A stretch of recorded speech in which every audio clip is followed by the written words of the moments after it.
Thank you, Speaker Sir, for allowing me to speak on the President's address.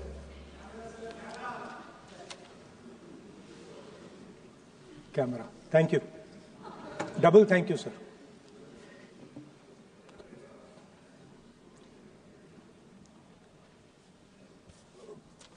I heard the President's address.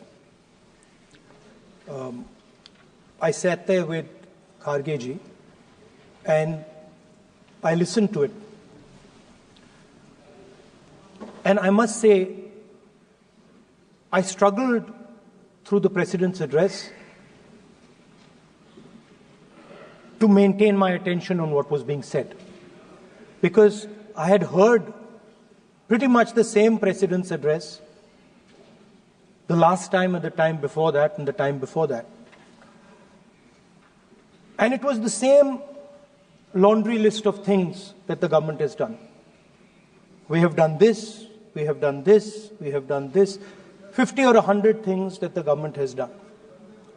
And so while I was sitting there, I was thinking, okay, I am being critical about what is being said. And I am saying that this is not the type of President's address that should be delivered.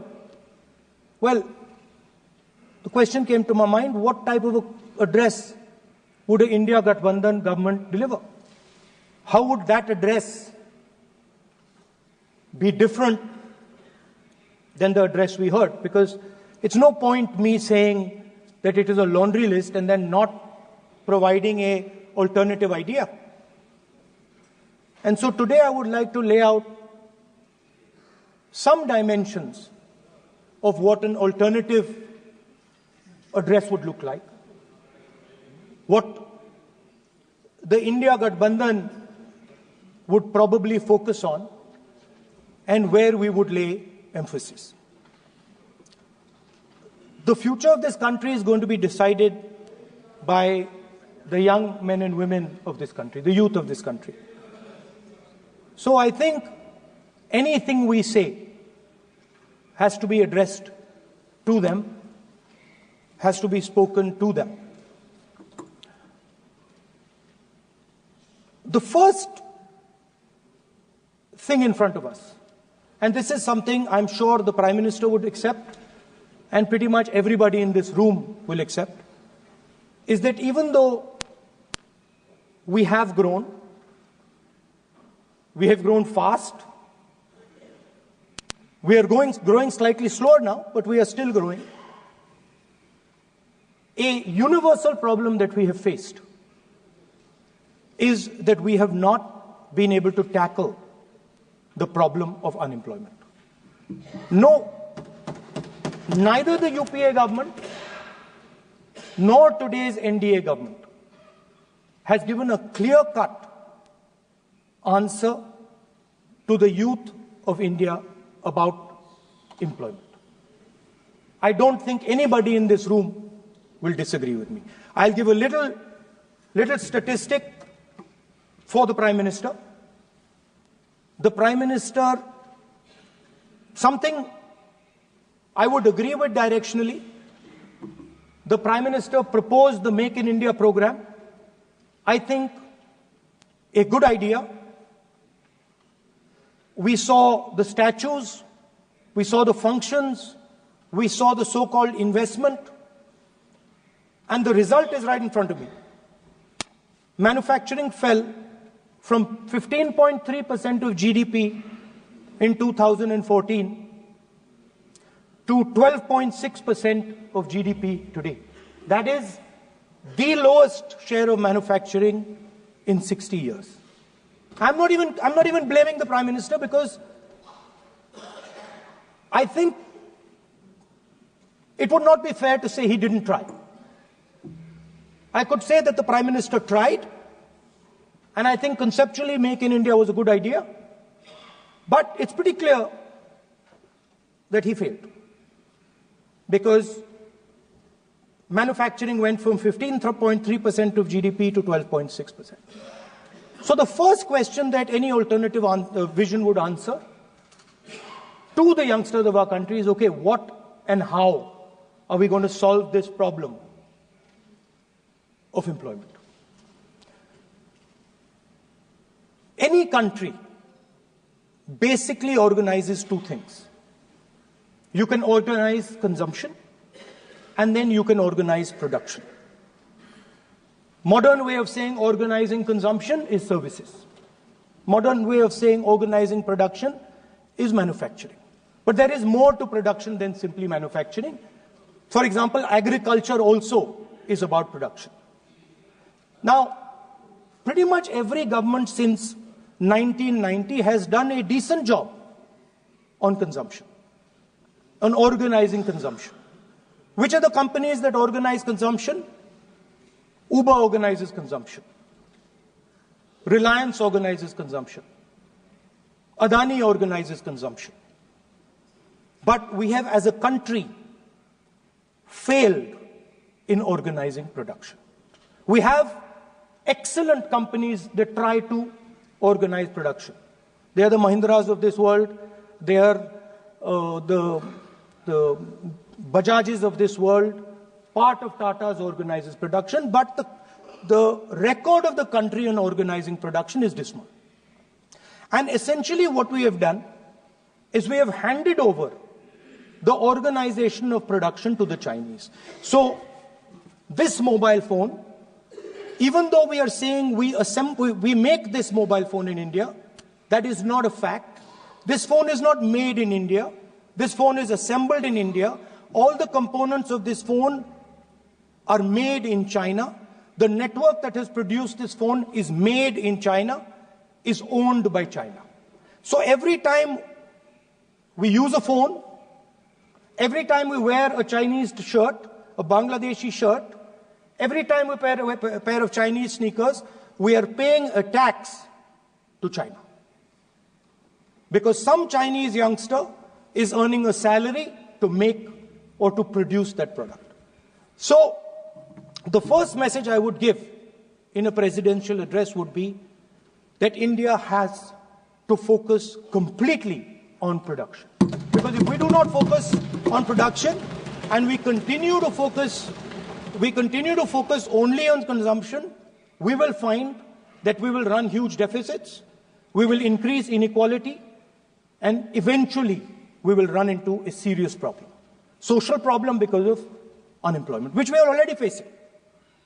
If you look at the numbers of the amount of people who are in jail, if you look at the numbers that are spent on internal security, if you look at the numbers spent on our police forces, they're all spiraling. They're all rising. And everybody understands that social tension is on the rise in India. So now the next question comes, okay, so where is this employment going to come from? What is India going to produce? And for that, I'd like to tell all the youngsters of this country that there is a revolution taking place, an exciting revolution. The world is transforming completely. And the change that is taking place, at the heart of the change that is taking place, we are moving from the world of the internal combustion engine to the world of the electric motor. We are moving from petrol to batteries. We are moving wind, solar, potentially nuclear energy. So our entire way of moving is changing. And this is going to change every single thing. It is going to change warfare. It is going to change medical treatment. It is going to change education. It is going to change how we eat. It is going to change every single thing. Now, the last time there was a revolution called the computer revolution, the government of India had a clear focus. We looked at that revolution. It was a Congress government. We looked at the revolution and we decided clearly that we are going to focus on the development of software. And we rode the wave of that revolution. And today you can see the result. I remember people laughing. I remember people laughing when the computer was being talked about. You mentioned Mr. Vajpayee. I respect Mr. Vajpayee, but Mr. Vajpayee gave a speech saying that computers are of no consequence to India. So, what is important when there is a revolution? What is important is that you understand what are the drivers of that revolution and where exactly do you need to focus, where exactly do you need to sit in that revolution. I said that this revolution is going to change everything. And I want the youngsters in this country to think about it. There is a war going on in Ukraine. The war in Ukraine is actually a war between the internal combustion engine and the motor, the electric motor. The electric motor is inside the drone, the engine is inside the tank. And if you look at what is going on in Ukraine, the tanks are dying by the thousands. And small little drones with electric motors, small batteries, not much bigger than that, are destroying the entire tank artillery infrastructure of both Ukraine and Russia. So the drone is the electric motor. The drone is the battery. The drone also needs to see. So the drone is a camera. In the same way, electric cars. The electric car is a motor. The electric car is batteries. The electric car is cameras. Robots are exactly the same thing. Robots are electric motors, multiple electric motors with cameras, with batteries. And this is what the revolution is going to look like. So there are basically 4 technologies that are driving this entire change in mobility. Electric motors, batteries, optics, and then on top of that, you can apply AI. Now people, I want to tell the youngsters of this country, people talk about AI.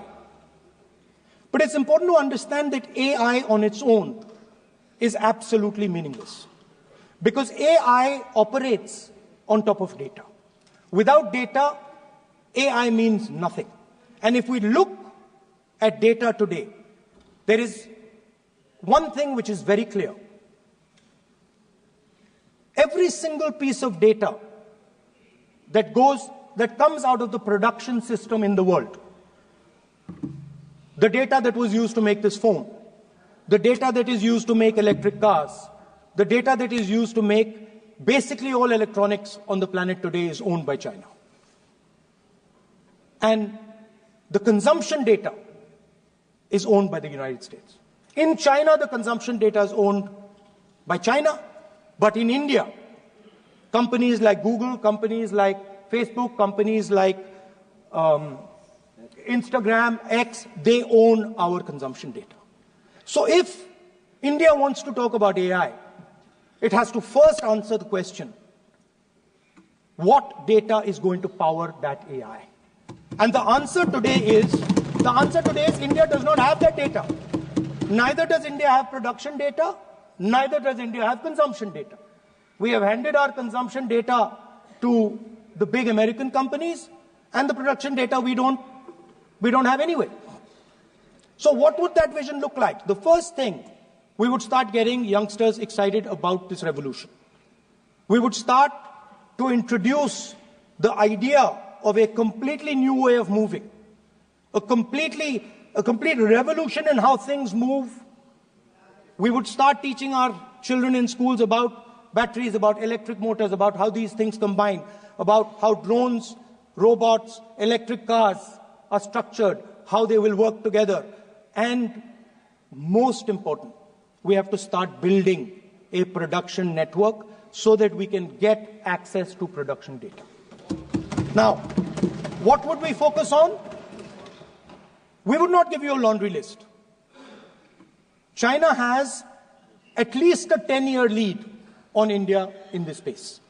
China has been working on batteries, robots, motors, optics for the last 10 years, and we are behind. So what would our president's address say to the youngsters? We will choose critical areas in each one of these technologies, and we will start to build capabilities in those areas. The second thing we would do, we would ensure that our banking system is not captured by 2 or 3 companies that basically do not allow you to build a production system. But our banking system is open, is dynamic, and is accessible to small and medium businesses and to millions and millions of entrepreneurs who want to take part in this revolution. Our foreign policy would take into account this revolution. When we talk to the United States, we would not send our foreign minister to invite our prime minister to his coronation. We would not send him 3 or 4 times, please invite our prime minister. Because if we had a production system and if we were working on these technologies, the American president would come here and invite the prime minister. So it is important to understand where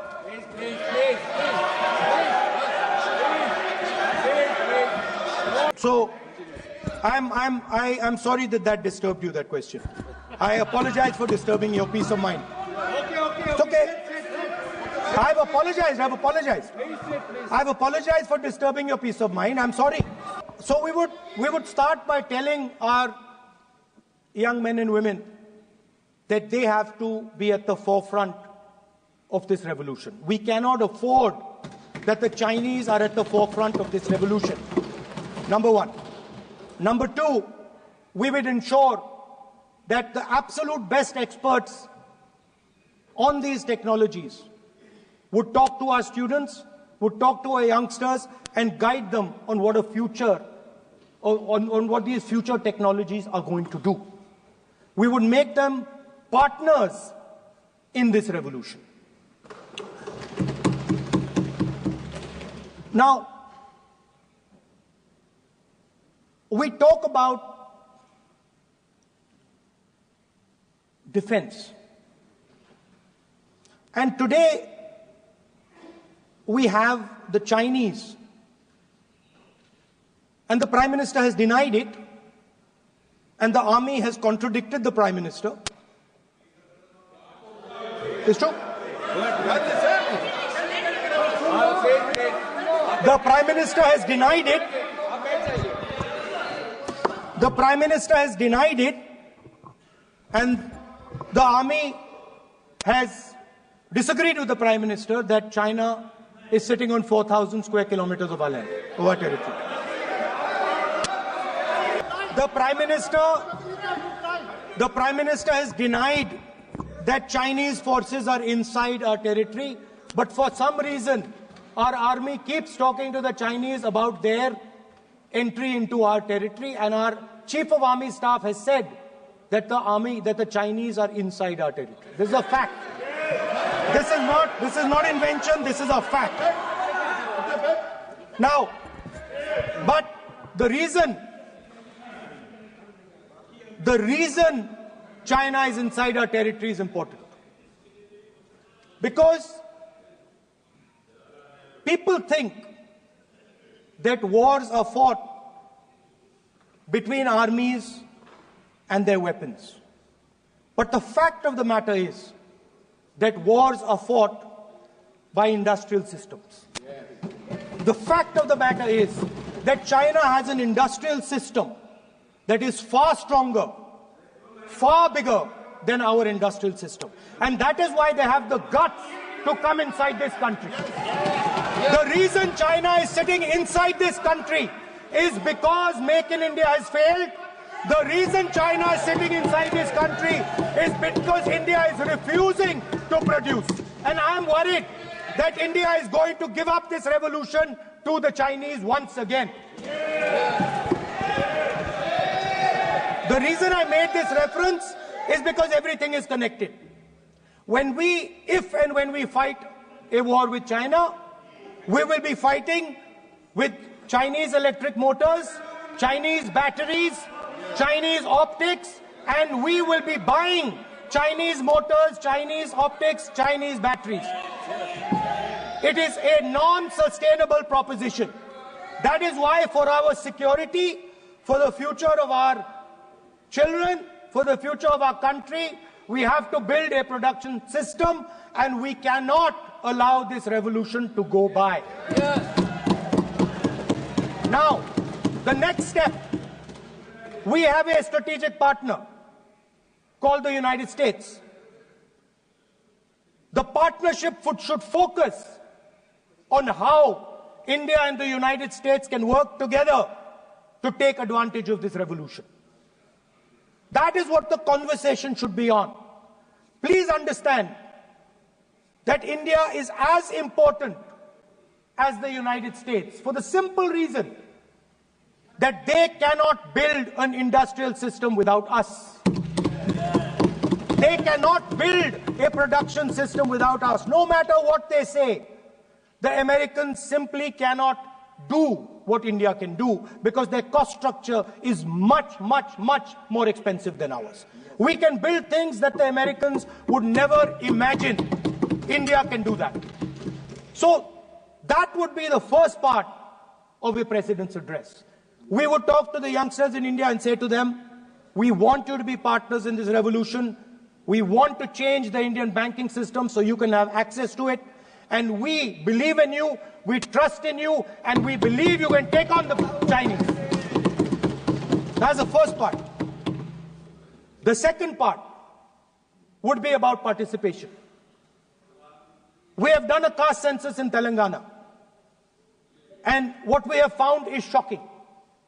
Almost 90% of Telangana is either Dalit, Adivasi, backward, or minority. Almost 90%. And I am convinced that that is the story across the country. I am absolutely convinced that the OBC population of this country is not one less than 50%, possibly 55%. 16% are Dalits, 9% are Adivasis, 15% are minorities. Last budget, there was a photograph.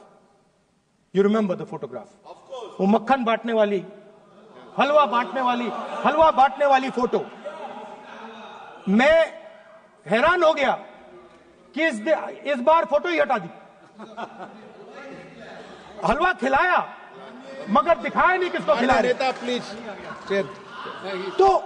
So at the center of any new development paradigm for this country, which runs parallel with the production paradigm I spoke of, which works together with the production paradigm I spoke of, is the participation of lower castes, OBCs, Dalits, Adivasis in the wealth of this country.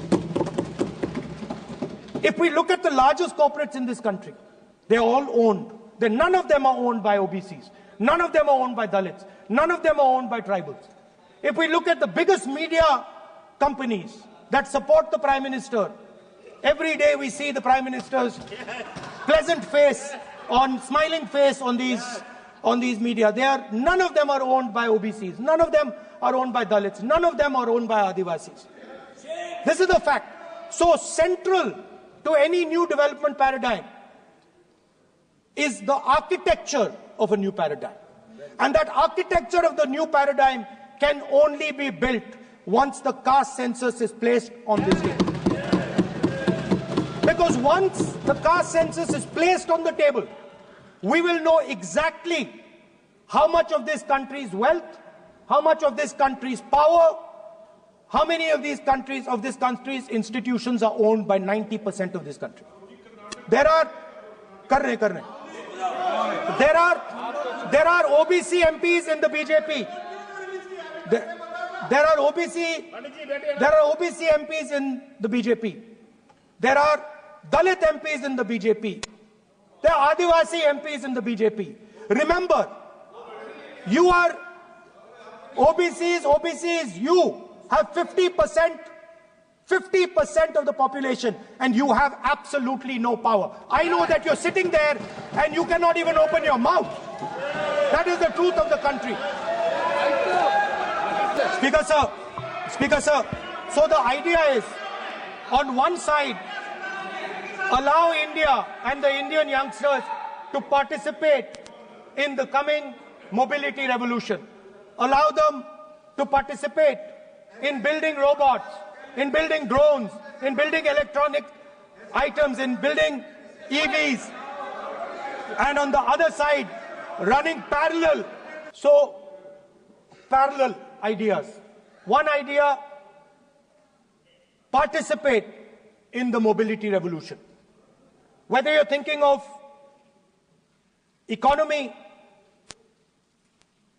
weapons, production, healthcare, India should participate in this revolution. India should become the master of the electric motor, master of the battery, master of optics, and master of AI applied on top of that production system. Now imagine the power of AI when we apply it to the caste census. You imagine what we will do with AI and what we will do with the social revolution in this country when we start to apply AI on the data that we get from the caste census. So we are going to run a parallel track.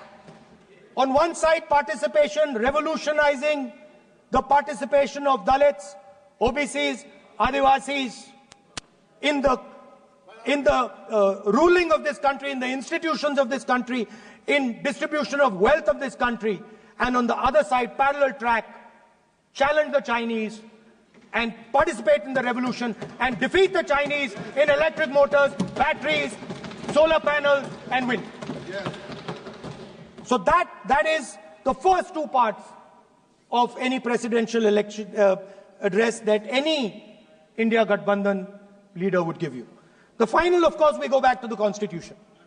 This, our favorite, just like the production system is a weapon, just like Jati Jangarna is a weapon of transformation, this is what the entire architecture is built on. I remember before the elections, all of you were saying 400 par, and you were saying you would change this. And then I was glad to see that the Prime Minister walked in and then was forced to bow his head in front of the Constitution. It was a moment of pride for all Congress people that we had explained to the Prime Minister and to the whole country that no force will dare touch this. Yeah. I know that the RSS has never accepted this. Mohan Bhagwatji has said that India didn't get independence in 1947. He has said that this constitution is meaningless. I know that that is at your heart. We will never let your dream come true. This constitution is going to rule India always. Now, एक minute sir Mohan Bhagwat आप नियम प्रक्रियाओं की पालन करें आपसे अपेक्षा sir Mohan Bhagwat जी ने स्टेटमेंट दिया मोहन भागवत का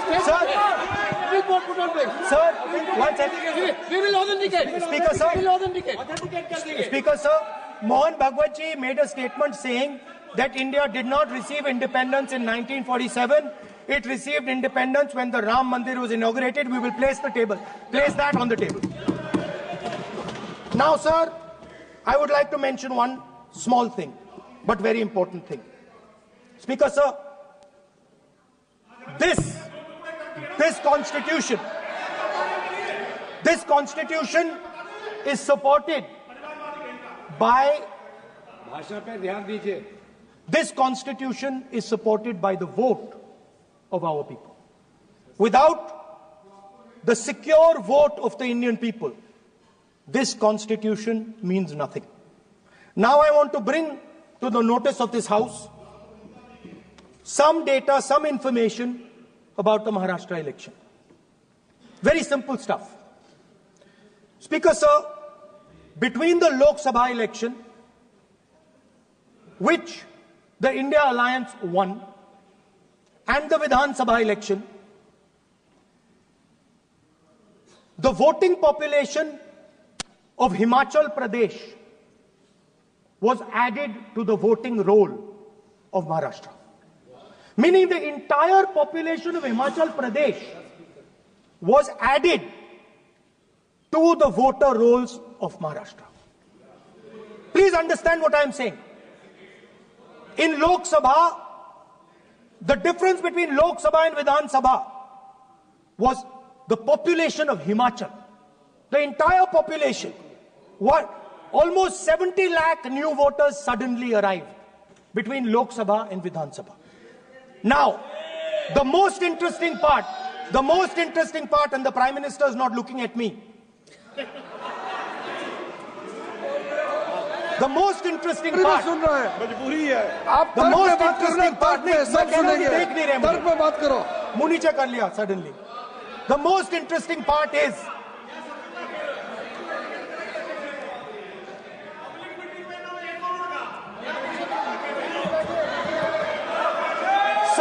Sir, Maharashtra में more voters were added in 5 months in Maharashtra than were added in 5 years in Maharashtra. जितने 5 साल में ऐड हुए उससे ज्यादा 5 महीने में ऐड हुए, आखिरी 5 महीने में लोकसभा चुनाव के बाद। सर, एक बिल्डिंग है सर शिरडी में, एक बिल्डिंग में 7,000 नए वोटर एक बिल्डिंग में ऐड हुए सर। एक बिल्डिंग में 7,000 नए वोटर ऐड हुए सर। सर, मैं कोई आरोप नहीं लगा रहा हूं, मैं कोई आरोप नहीं लगा रहा हूं, मैं सिर्फ ये कह रहा हूं सर कि ये इसमें कुछ ना कुछ प्रॉब्लमैटिक है कि हिमाचल प्रदेश जितने बड़े वोटर्स लोकसभा के बाद जादू से आ जाते हैं। अब हम क्या कह रहे हैं, हमने इलेक्शन कमीशन से रिपीटेडली कहा है कि हम आरोप नहीं लगा रहे हैं, आप एक काम कीजिए, हमें लोकसभा की वोटर लिस्ट दे दीजिए, नेम एड्रेस और इलेक्ट्रॉनिकली दीजिए, और विधानसभा नहीं है। नहीं सर, नहीं नहीं नहीं नहीं नहीं नहीं स्पीकर सर वो सब वेबसाइट पे रहती है, सब जानते हैं, कभी भी कोई निकाल सकता है। स्पीकर सर, मैं समझा देता हूं सर। स्पीकर सर, वो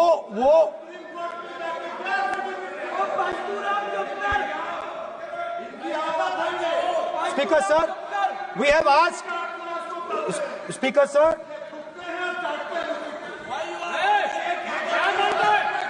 Speaker sir, we are asking this question. We are asking this. Speaker sir, population of Himachal Pradesh. Please. Population of Himachal Pradesh has voted. Extra has voted in Maharashtra. We are saying to the Election Commission, please give us the names and addresses and polling booths of all the workers in the Lok Sabha and all the workers in the Vidhan Sabha, so we can calculate who these new workers are, who these new voters are. Interestingly, the new voters are mostly in the constituencies that the BJP has swept. Please understand, the new voters have been added mostly in the constituencies where BJP has swept. I am still not making an allegation. I am saying on the floor of the House that the Election Commission has to give the data of the Maharashtra elections to the Congress Party, to the Shiv Sena and to the NCP, so that we can see exactly where these voters have been added, who has been subtracted, who has been added, where they have been added. This is not a irresponsible request. This is a very simple request for them to fulfill. The reason I am saying this, sir, is because the rules have been changed. This is not just said in isolation. Speaker, sir, the election commissioner used to be chosen by the Prime Minister, Leader of Opposition, and the Chief Justice. Sir, the Chief Justice was removed from that committee. Why? Why? This is the question, sir. This is the question to the Prime Minister. Why was the Chief Justice removed from the committee? Now, in a few days, I am going to go to the meeting. I am going to go to the meeting. There's going to be Mr. Amit Shah and Mr. Modi ji. And there's going to be me. 2 to 1. Why am I even going to the meeting? What is the purpose of me going to the meeting? I am only going to the meeting to certify what Modi ji and Amit Shah ji are going to say. Right? Whereas if the Chief Justice was there, there could be a discussion. Chief Justice and Leader of Opposition could say, no, we don't agree. So, there seems to be a calculated strategy. Now, just prior to the Lok Sabha, the election commissioner was changed and 2 new election commissioners were placed. Yes. We know that the election dates were changed. Yes. We know that the elections were postponed. These are facts. These are not things I am inventing. So, in order to safeguard this constitution, the entire opposition requests the data for the Maharashtra election. We request the data and the electoral voter list for Lok Sabha and the corresponding list for Vidhan Sabha. And I am very confident that the Election Commission will not give us this information. Speaker sir, that is broadly. So the third element of our President's address would be a determined defense of India's institutions, of our democratic system, and a re-look at our entire democratic framework, and the looking again at all the institutions that have been taken away from the people of India. So those would be the type of things that we would say in a presidential address. I'd like to finally say one thing. In the last, थोड़ा बढ़ा देता हूँ. अब मैं थोड़ा और खींचूंगा. अब और खींचूंगा थोड़ा. अब और खींचूंगा. So in the last, there is a background, a philosophical background to what I am saying. Essentially, what I am saying to the youngsters of India and to this House is that instead of focusing on multiple things, instead of telling us a laundry list, give us a strategy, give us a vision, make it clear, right? Now, there is a philosophical basis to this. There is even a deep philosophical basis to this. I showed you the picture of Shivji, which you didn't allow me to show. I showed that picture for a reason. What does that picture tell us? If you look at that picture carefully, it tells us focus carefully. Do not get distracted. Do not look here and there. Do the job at hand. So there is a philosophical basis to the speech I have given.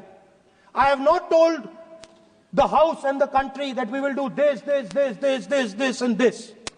This is the philosophy of Shivji. Say what you have to say, but be clear that you're going to do that one thing and don't do 56, 70 different things. So there is a link between our philosophical tradition, our religious tradition, and what I'm saying. And that is what India needs to do. India needs to connect the past, the values of the past. You talk about Sardar Patel ji, but you destroy Sardar Patel ji's values every day. You talk about Ambedkar ji, you destroy his values every day. You talk about Nehru ji. No, you don't talk about Nehru ji. Right? You bow in front of Buddha. You destroy what he says. So the point is, you have to be truthful to what you are.